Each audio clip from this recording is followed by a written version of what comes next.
In fact, a lot of people used to go to Redfern 20 years ago to score some drugs.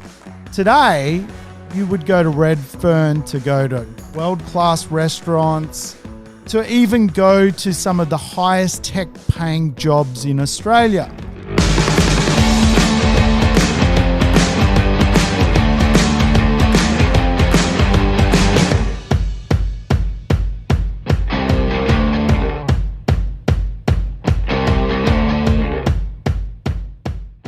Welcome to the Urban Property Investor. I'm your host, Sam Saggers, here to help you crack the code of real estate wealth. Today on the show, we're going to crack some codes. I tell you what, we're going to delve into something I'm super passionate about, the idea of gentrification.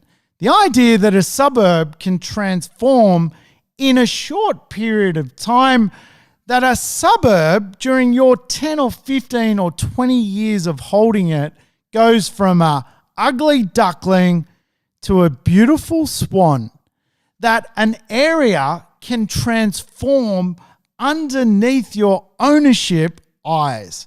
I tell you what, when I first discovered gentrification, it blew my mind. I made money so quickly, but here's the most important thing. Suburbs which I've invested in, which are gentrification neighborhoods, have had a consistently high level of capital growth. In other words, they're suburbs which tend to double in value a lot faster than other neighborhoods. Gentrification is one of the most misunderstood ideas in property investment. So today, we're going to unpack it. We're going to learn it, and we're going to absolutely walk away from this podcast understanding how gentrification unfolds, the signals you need to look for to find the recipe, which is gentrification. Now, to understand gentrification, I think before we go into the real science of it, probably a good idea, if you're not actually au fait with what it even means, to think about some areas in your neighborhood which have actually gentrified. So I'm from Sydney. Let's play the Sydney game.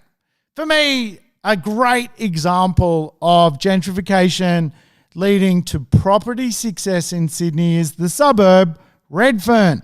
20 years ago, if you walked through Redfern, the likelihood of you getting punched in the face was pretty high. In fact, a lot of people used to go to Redfern 20 years ago to score some drugs. That was the only reason you went to Redfern, to grab a hit. Today, you would go to Redfern to go to world-class restaurants, to go to great bars, to even go to some of the highest tech-paying jobs in Australia.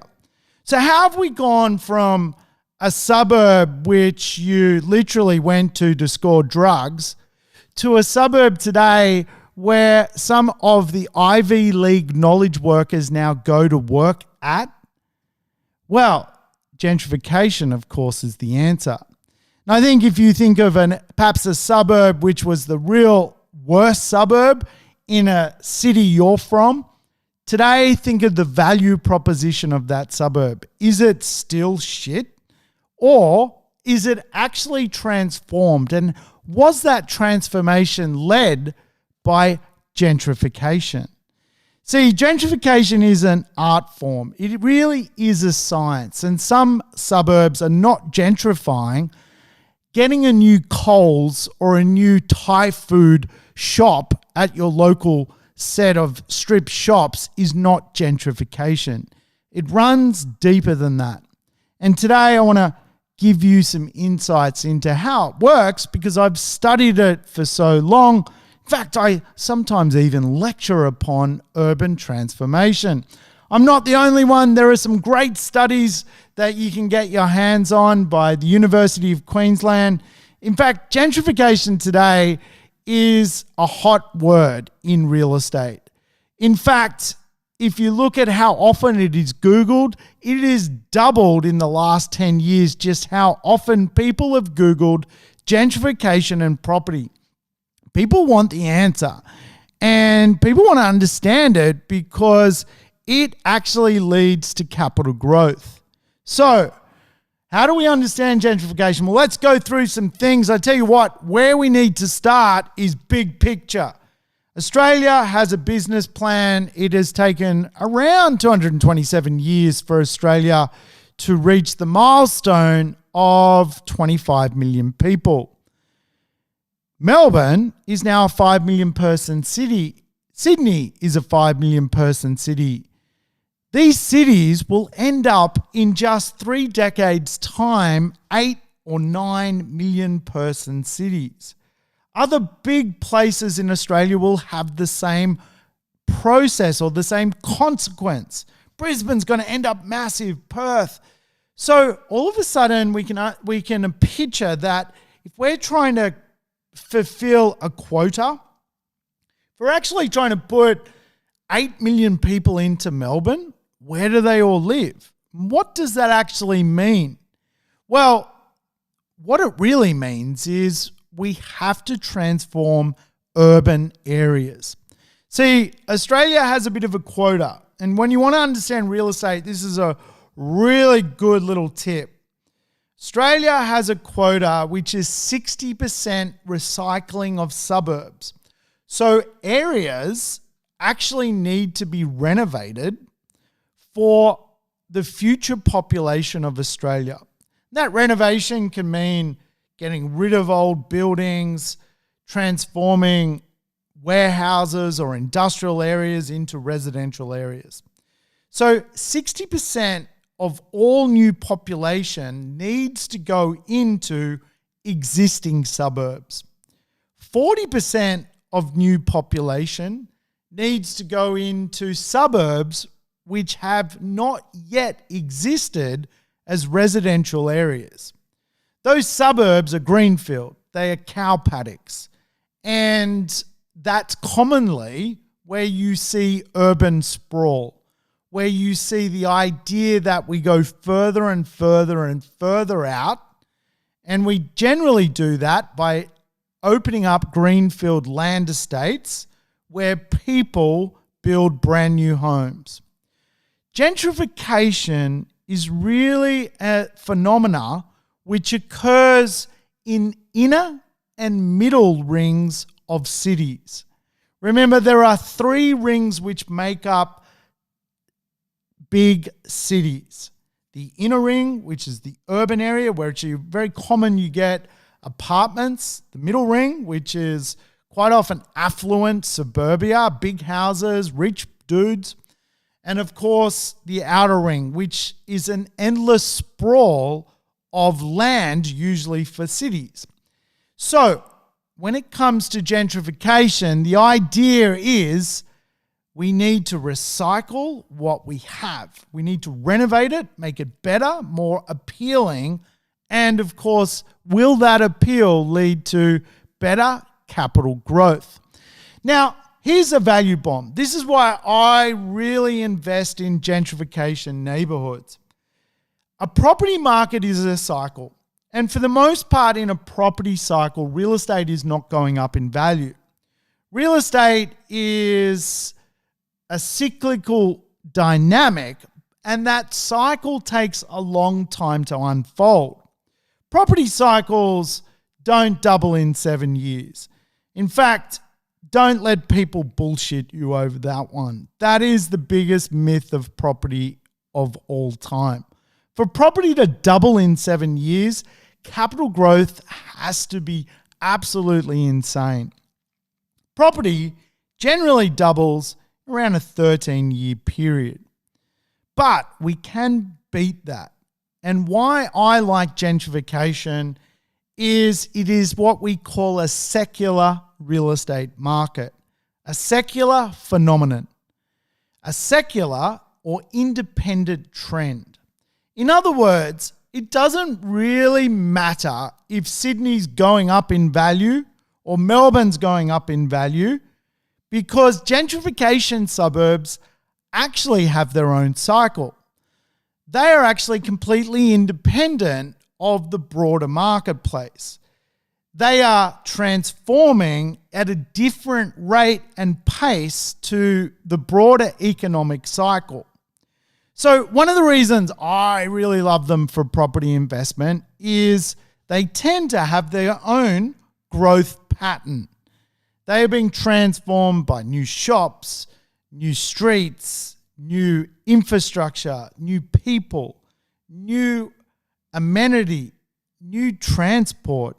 And because this is all coming to a certain pocket, it is actually a completely different set of transformation, which generally is occurring for the broader city. So hotspots are gentrification areas. And one of the big discoveries for me in real estate ownership is just how much capital growth you consistently get from owning real estate in suburbs which are going through a transformation cycle. So how does a real estate market transform? Well, it's a big question. Like I alluded to, Redfern 20 years ago, you went there for a hit. Today, you go there to spend $500 in a fancy pub where yuppies hang out and drink the Kool-Aid, right? So transformation is a process and it doesn't happen overnight. And I think this is where a lot of property investors get a little bit stuck. They buy the idea that transformation is going to make them wealthy, but they don't go the distance of the stages of transformation. Now, again, I've lectured on this a lot. This is stuff which the greatest professors of urbanity have spent years studying, right? How does gentrification unfold? Well, here's the thing. You've all seen the property market cycle. At the top, you got boom. The bottom, you've got obviously bottom. As the market goes around on that clock, you've got value areas, you've got hot areas, then you've got areas of slowdown and contraction. Well, what if I was to tell you a suburb which is being impacted by gentrification has its own clock? And it goes very different to a property market's clock. It has 8 stages, or it has 8 numbers. Number 1 is what we call grassroots change. Number 2 is planning. Grassroots change really is the idea that residents are a bit sick of the neighborhood feeling crap, that the neighborhood is actually better than what the public realm offers. The neighborhood is a good locality, but run down. Local people start to go, you know what? We've had enough. We are going to change. They do this by starting to plan, starting to think about, should we add more parks to the neighborhood? Should we bring better infrastructure into the suburb? Should we allow better transit to make the suburb more mobile, more accessible for residents? We then see the gentrification clock tick over, and that ticks to the third phase, which is pioneering development. This is where you often see the idea that older homes will be transformed into newer homes, renovations start to happen, the renovators come in and start to make old terraces absolutely beautiful again. You see this rebirth of activity.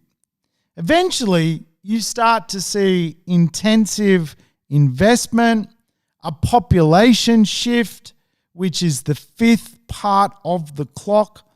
And eventually, that population shift actually creates displacement of original people from that neighborhood who can't afford the rent anymore, who have to leave the suburb because the suburb is no longer cheap. The suburb is now a hotspot. Full transformation eventually occurs with the final part of the clock known as turbo gentrification. The turbo gentrification part of the puzzle is the upper class moves in, buys up the real estate and values start to become extremely expensive. Now, you know I teach this. I'm all over teaching the 4X growth plan. I want to tell you how gentrification fits in the 4X growth plan. If you're not familiar with the 4X growth plan, you've got to go back some podcasts and listen to the 4X growth plan because it's the greatest plan in real estate. Grant Cardone has the 10X plan. I have the Australian watered down version, the 4X plan. 4 times capital growth. You make money out of real estate 4 different ways. The first way is you can add value. You can renovate, subdivide, knock down, rebuild. You can get a discount. You can amalgamate, subdivide, develop. You are adding value. The second way you can make money, location, location, location. Now, gentrification is a location growth strategy. Okay? It is about buying property, which means you're buying real estate in a suburb or a locality which is going to transform. Too many property investors get this one wrong, right? They buy a property, they do a renovation, they make some instant money, but they forget to do it in a location which is going to transform. So they do a renovation in a sleepy place, which has no future elements of growth, okay? So 4X growth plan, we're going to add some value. We're going to buy in a good location, and there are 5 location identifiers I teach. I'm not going to get into them all. Today we're identifying one, which is the idea of urban change, economics around gentrification.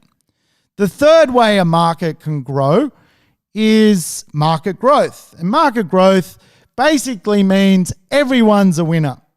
Market growth means everyone's a loser. Right now, it's coronavirus. The Sydney market, where I'm from, is dipping in value. Everyone's a loser. A market growth dynamic. It can swing around in roundabouts. When Sydney goes up, everyone's a winner. The final piece of the puzzle is what we call behavioral economic growth.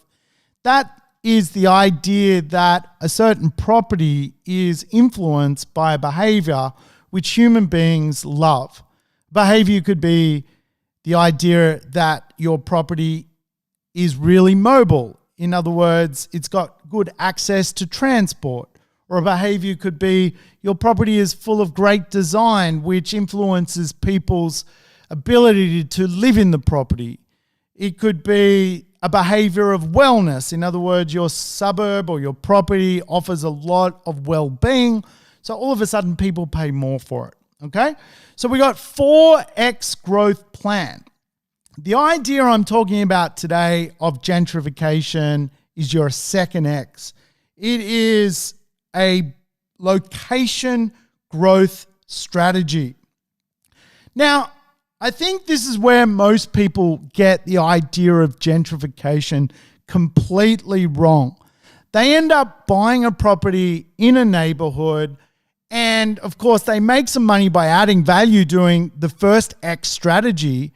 Now they're in the second X strategy. They've just renovated. Now they're in the second X strategy, and they realize they are now own real estate in a suburb which has no transformational opportunity. In fact, the word gentry comes from the idea of people change. This is where most people don't understand gentrification. Gentrification is not about property. It is about people. It is the idea that a person of higher social status will come into a neighborhood and buy there. In fact, the meaning is a person of higher status, gentry, the gentry. So I'm just going to have a sip of water. The gentry is a person, right, of higher social status. So what are we looking for when it comes to the idea of gentrification and demographics. Let me read something to you. The idea of gentrification is to find an area where local aspirational residents go through a period of restoration that actually leads to lower income people leaving and a new demographic entering the marketplace, the gentry. The gentry is what gentrification is all about. So think about the gentry. What does the gentry want? This is a higher income bracket. We're trying to attract people with more money to a neighborhood because that will lift the neighborhood's value. So to do that, we have to think about what kind of suburbs wealthier people want to associate with. So when we're doing the renovation or we're trying to add value or we're trying to get a discount in stage 1 of the 4X growth plan, we then need to associate the fact that the suburb we're buying in needs to be identified as potentially an area which is going to be hot to the gentry, right? Does the gentry really want to live 55 kilometers from the city? I don't think so. I don't think that's where the gentry see themselves. So where do the gentry see themselves? Well, there is a bit of a cycle, and you can say that when it comes to understanding transformation in urbanity, there are some ways to consider it, right? So think about this.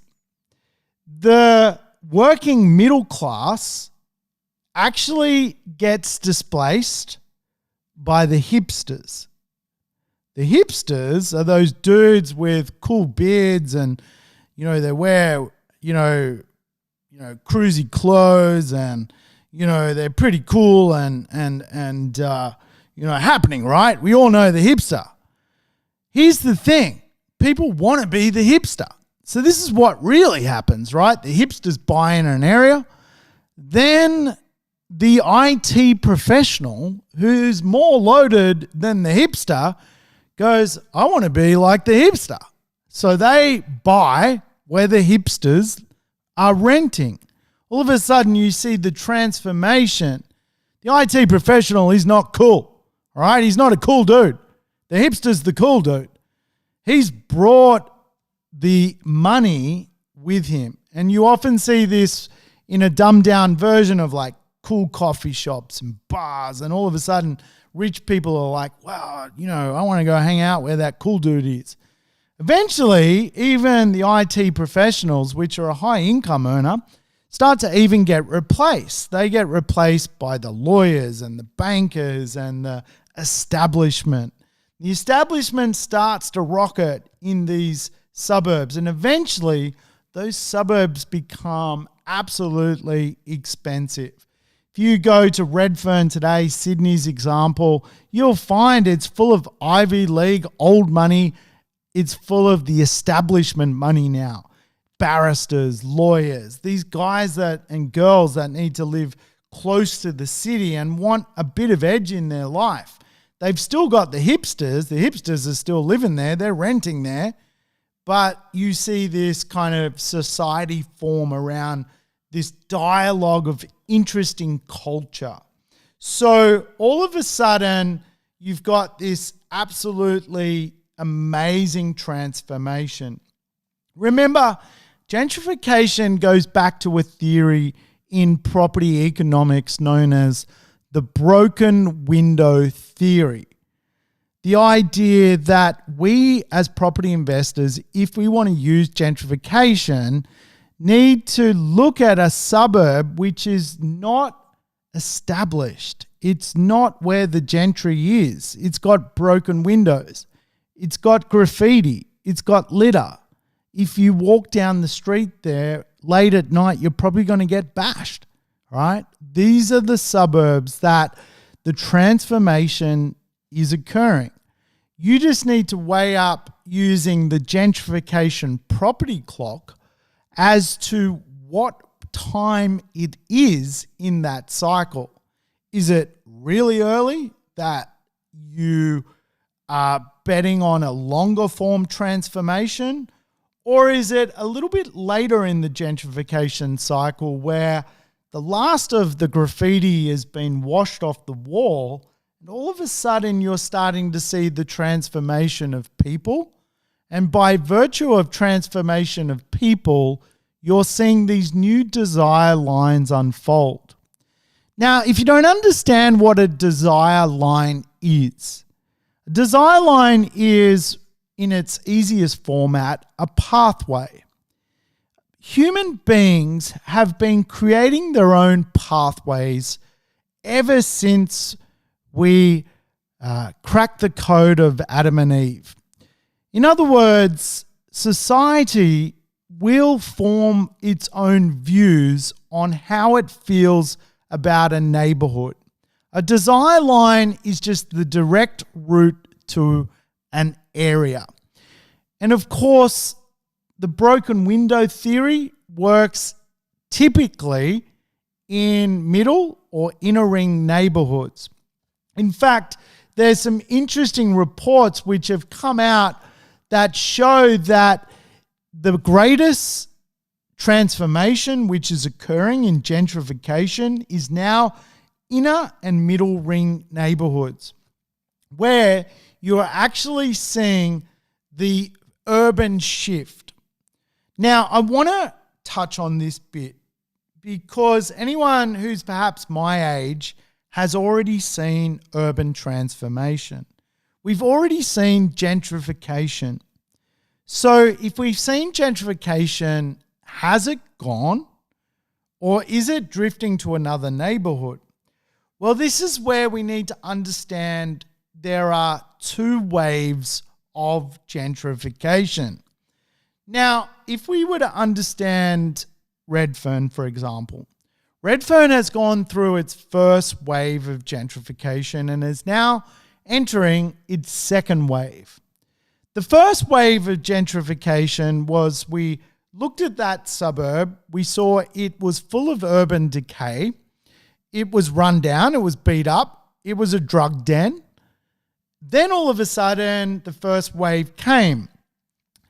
The terrace homes that really dominate the suburb all of a sudden got bought by the gentry, renovated, and today they're multi-million-dollar properties. They were bought for $300,000 and today, 20 years later, renovated with substantial money, mind you. They are now not $300,000 properties. With their $700,000 renovation, they are now $3 million properties. So does that mean it's the end of the road for that suburb because it's gentrified? Well, this is where the second wave of gentrification begins. And this is the idea that all of a sudden these very popular neighborhoods have to bring a level of density into them. And of course, that density generally happens through the idea of the construction of new apartments. So all of a sudden, you're seeing that suburbs, which were tightly held and transformed, are now going through a re-energizing through the apartment space. And of course, the apartment market can bring with it new people, new money, new transformation of gentry, new shops, because of the mixed-use dynamic of the apartment sector. So quite often, if you're investing in a suburb today following inner urban gentrification, you may have missed the boat when it comes to buying the cheap terrace house and turning it into a multi-million-dollar property. For the most part, a lot of urban gentrification, which is occurring in inner ring localities, in other words, suburbs maybe 1 to 10 kilometers from the city, for many property investors who want to spend $500,000, they're now looking at that second wave of gentrification, which is absolutely cool. Now, the real money to be made from gentrification occurs at the final stage. This is known as turbo gentrification. Turbo gentrification occurs when an influx of affluent residents alter and significantly change a place, whereby that value proposition of that place is now not associated with the working class, but absolutely the wealthy class. Now, for me, I think the best example in economics of Australian real estate is probably Balmain, Sydney. The Balmain Tigers, if you don't know them, the famous rugby league team, of course, was built off battlers. Balmain was a working class neighbourhood, and you can tell it's a working class neighbourhood because it's full of pubs. And at the point in time when Balmain was full of warehouses, light industrial, ports, the working class man, he had to have a schooner and a lager and get on the gas after work and go down to those cool pubs. Today, those pubs are not full of working class people, they're full of affluent people. The transformation of place. And turbo gentrification really does lead on to another concept, which I'm going to do another podcast on, but I will touch on it today. That once a suburb goes through this identity change, it actually transforms from a suburb to a place. A suburb to a place. What do I mean by that? Well, there are around 300 odd suburbs in Sydney, but there are only perhaps around 20 places. A place neighbourhood is a suburb where people identify something that is interesting as part of place. Now, where I live in Sydney is a suburb. My nearest place neighbourhood is Manly Beach. Everyone knows Manly Beach. It's a sociable place. It's got great transport. It's got an awesome image. It's cool. It's gentrified. It's got lots of uses. It's got businesses there. It's got shops there. It's got restaurants there. It's got a beach there. It's got ferries. It's got snorkeling. It's got surfing. It's got everything. It is a turbo gentrified suburb. Sydney's most gentrified suburb under place economics is Bondi Beach. Today, you can buy a Bondi burger, get a Bondi haircut. You can watch Bondi Rescue. See, suburbs become their own brand. And when a suburb goes through this gentrification journey, it ends up a brand name. When it ends up a brand name, you know it's turbo gentrified. It is a place for the wealthy. Your job as a property investor is to find a suburb which is going to end up a place. Redfern is now a place. People go there for things to do, for restaurants, for bars. People buy there because it's a place. 20 years ago, it was a place to get away from. Today, it is a place to go to. Remember, the odds of a suburb which has no meaning for people to go through gentrification is probably not going to happen. In other words, people go there because they sleep there, they have a home there, then they leave there because there is no real meaning to be there.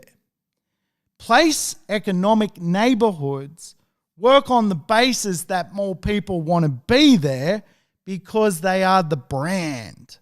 Because they are the brand, their value proposition is huge. Brands, brand suburbs, Bondi, Sydney, Fitzroy, Melbourne, Tenerife, Brisbane. These are brand name suburbs where if you own real estate there and you've bought it 10 years ago, you're probably pretty pleased. If you bought it 20 years ago, you're retired. If you're buying in these neighborhoods today in 20 years you will be retired. Why? Because the transformation will occur. If you're buying in a suburb which will end up a place, you give yourself time, you're going to end up wealthy off those suburbs. I'm buying in gentrification neighborhoods. I want the Bondi effect, the wealth effect of wealthy gentry moving into a neighborhood, moving into an area and making it so expensive that really most people can't afford to live there. Why do I want that? Because I'm a property investor. I want to see my real estate double, triple, quadruple in value. Who is going to do it? The gentry are going to do it for me. There are some great livable neighborhoods in real estate, and you can start to see property markets transform. For example, in 2015, Footscray, Melbourne was ranked 74th in Melbourne's 307 suburbs. It was lowly ranked. Today, it is ranked 6th most livable. The 6th most livable. You're starting to see gentrification unfold in that neighborhood. It is climbing its brand ranking. All of a sudden, that suburb is a gentrification hotspot. It is a suburb which is going through this shift. And it's the shift which is where the money is. Now, Footscray is still shit. You drive through Footscray, there's broken windows, there's thuggery, there's drugs. If you want to hit, go to Footscray, you'll find a meth lab. If you want to graffiti something, if you're a graffiti artist and you want to tag, man, get down to Footscray, write some shit on the wall, because it is still that marketplace. But that, my friends, is the opportunity. The opportunity is starting to unfold. It is a broken window marketplace, but it is identified as livable. It is starting to transform. The transformation, of course, is making the gentry move to the neighborhood. Why does Footscray work? Because Footscray is like 6 Ks to the CBD of Melbourne. It's close. It's got good transport. The gentry like mobility. The gentry like to be walkable. They like light transport. They like the tram. They like quick train stops. They like using the ferry. The gentry are all about living local. They don't want to get in a car and drive an hour and a half to get home. They don't want to live where their brand image is not strong. Remember, we live in a digital world. People's digital footprint is big in life. How you look on Instagram, what you do on Facebook, what coffee you post this morning. For the gentry, this is really important. They do want to be associated with where the vibe, where the hipsters, where the action is. The basic human need of certainty is absolutely critical to understanding why the gentry moved to gentrify a neighborhood. When we look at the idea of transformation, it is massive. The idea that an area can be transformed by health, education, innovation, and of course, what is going on? Culture, restaurants, bars, hanging out. Here's the misnomer of coronavirus. A lot of people will say that culture is dead, that we are now going to go and live far away from everyone as hermits and stay home all the time. Here's the real truth. People love community. They love hanging out. They don't want to live in their own home and never come out. They want to go out and be part of restaurants and cafes and culture and build a society and transform the world. In fact, most things which are beautiful about life occur in gentrifying neighborhoods. If you want an awesome pizza you've never tried before, guarantee you it's in a gentrifying neighborhood. If you want to try a boutique beer handcrafted by an artisan, it's going to be in a gentrifying neighborhood. If you want to try roasted coffee, the best coffee that anyone's ever tried, I guarantee you it's in a gentrifying neighborhood. So, coronavirus is here. Potentially there's a cure. Apparently Putin's got the cure. He's going to inject everyone. We're all going to be injected by Russians to be corona-free. And eventually people will crawl back out, and I guarantee you they're missing people right now. Community is big, and gentrifying neighborhoods are about brand, they're about mobility, they're about community, they're about image, they are about certainty, they are about looking good, feeling good, but also living well so that you don't have to spend all your time driving out to an area which serves no real life purpose. The cool thing about gentrifying suburbs is they really are hotspots. Today, if you are a property investor, think about the idea of the 4X growth plan. Charge on to doing some great add value things, which is the first part of the X. But don't forget location, location, location. I say this all the time about real estate. You can do what you want to real estate. You can add value to it. You can subdivide it. You can develop it. This is what you can never change about real estate. It's location.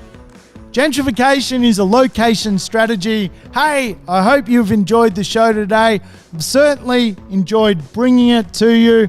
The real estate world is beautiful. So are you. Thanks for listening, and I will catch you soon. Thanks for tuning in to the Urban Property Investor. To never miss an episode, make sure you subscribe to the podcast on your favorite app or on YouTube. And I would love it if you could give the show a rating and share it with your friends and family. In between episodes, you can always keep in touch with me by connecting on social media over Facebook, Instagram, or LinkedIn.